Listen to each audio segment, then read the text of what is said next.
The biggest risk is the geopolitical turmoil. We have a war raging in Europe. We have tensions between the United States and China. And these, unfortunately, both could get worse. We should negotiate a peace in Ukraine. We should reduce the tensions between the United States and China. Europe and Russia suddenly stop trading.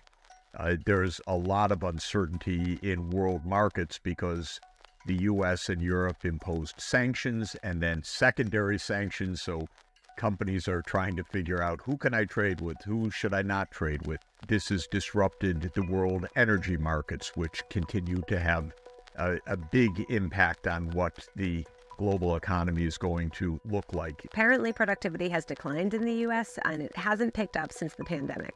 Why do you think that is? What should companies be doing to change their approaches? When you're producing a ton of steel or a bushel of wheat, you can talk about productivity pretty specifically.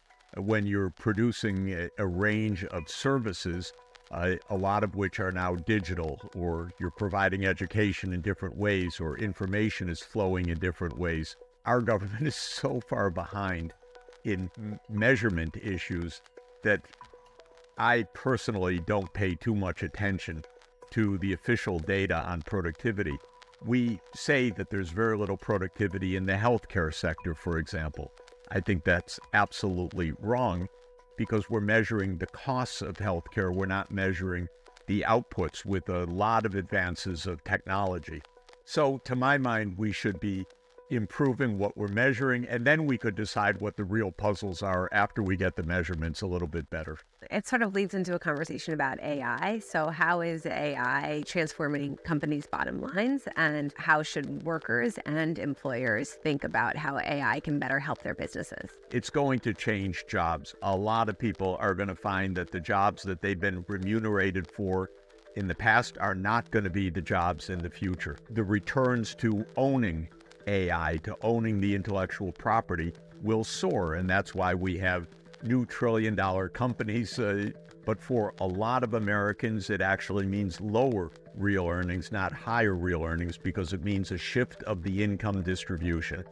And we need to understand all of this better so that we can actually make public policies that say, oh, AI is a great thing, but this part of society is going to need help. This part of society is going to be so incredibly rich that they actually should pay some more taxes. Wall Street is certainly reacting to this AI, and they are investing big in it. What should companies be doing to make sure that their employees are not being left to the side? In general, by the way, major technological changes, and they don't happen all that often. The steam engine was one, electrification was another. The winners win more than the losers lose. So net, big gain. But to say that everybody benefits has never been true in economic history or economic change. So there will be actually significant parts of society that will fall behind. And even in the last 40 years, 50 years, the nature of technological change has favored those with more advanced educations, higher degrees, technical educations, and so on. This has been a clear trend for the last 50 years. And that means a lot of people have been left behind in the United States. We not only have a huge rise of pre-tax inequality, but we have a big rise of what I would call post-tax and transfer inequality as well. In other words, we're just a much more divided society. Heads of AI who are billionaires are libertarians. They say, oh, we leave everything alone, leave it to us. Well, that's easy if you're a billionaire, but it's not so easy if you've lost your job.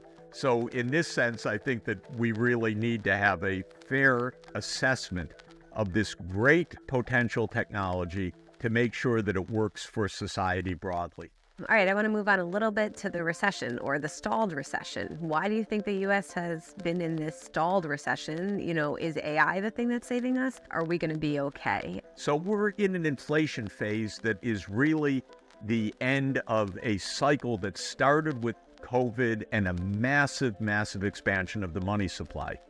And now the Fed is tightening. It has to. I've always thought that those who say, well, it'll be very short-lived and then go away, didn't understand that the inflationary pressures were rather deep.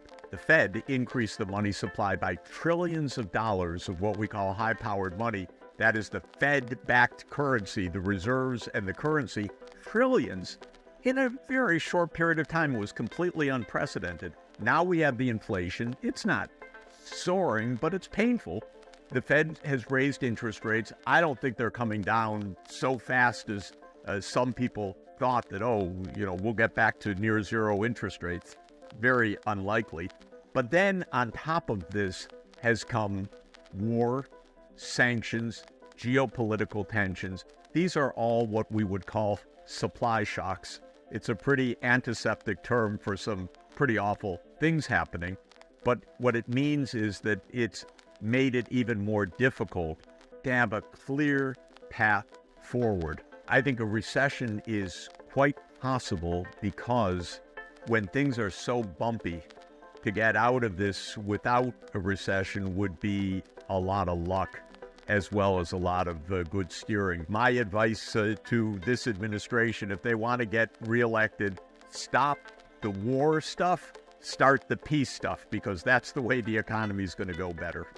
Do you have any advice for, employees trying to figure out, how to make the most with their money now that their value is less, or employers, they have less credit at their disposal? What should they be doing to make sure their bottom line is still, everything's still good? When there's so much uncertainty, the only general advice is to be prudent, to be careful, not expect that somehow all of this is going to easily sort itself out. Not expect that everything is necessarily going to just be an extrapolation of progress, not to look at the month to month saying, everything's fine right now, but to understand that we've got really choppy waters for, I'd say, a year or more ahead.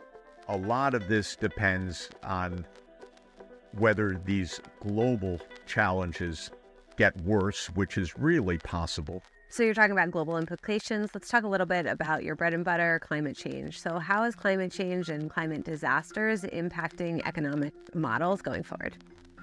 Two big things. One is we've got a lot of climate-related shocks and disasters now everywhere, every year.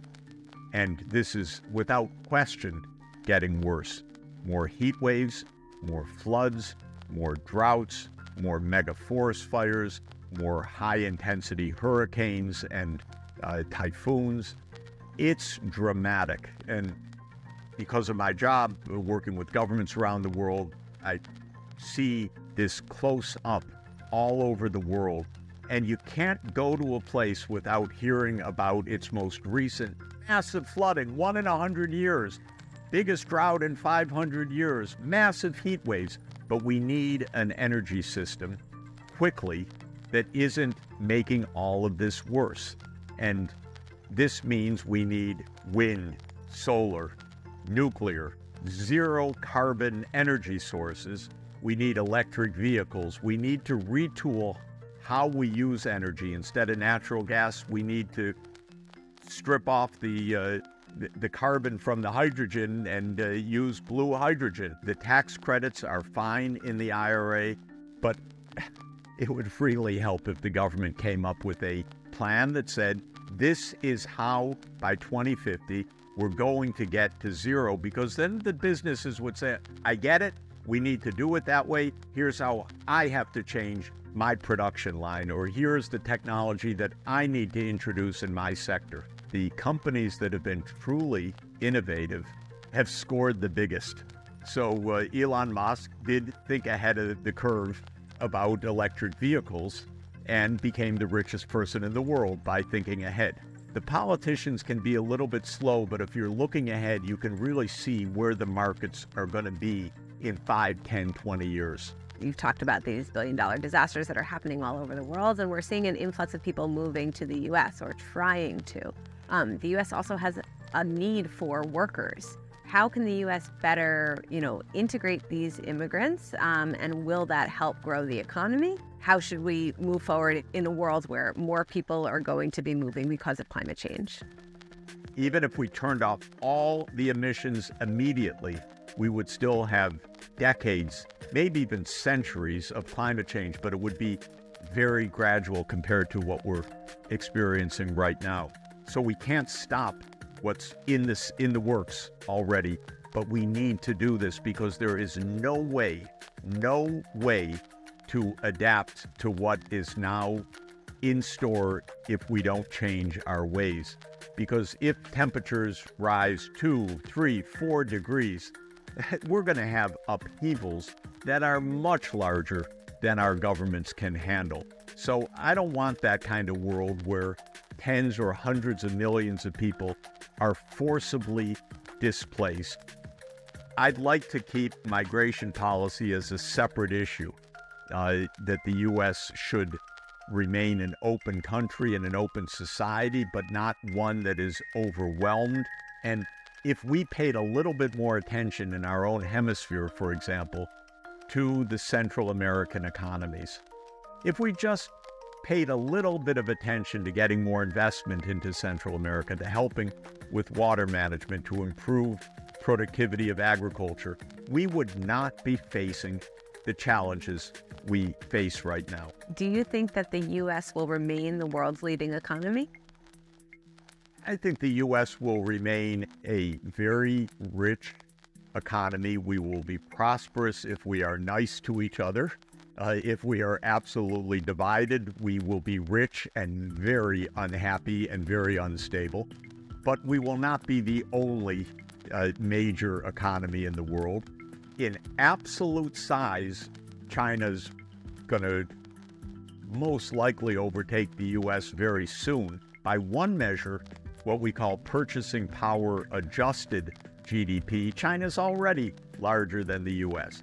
But Americans should understand, China's living standards are roughly 1/3 of Americans' living standards, but the population is 4 times larger.